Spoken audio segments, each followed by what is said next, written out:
સુરત શહેરમાંથી ફરી એકવાર શંકાસ્પદ ખાદ્ય સામગ્રી ઝડપાઈ હોવાની ઘટના સામે આવી છે।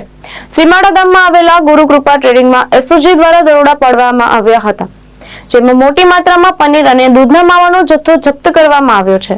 સુરત શહેરના સીમાડા ગામમાં આવેલા ગુરુકૃપા ટ્રેડિંગમાં એસઓજી દ્વારા આરોગ્ય વિભાગ અને ફૂડ વિભાગને સાથે રાખીને સંયુક્ત દરોડા પાડવામાં આવ્યા હતા।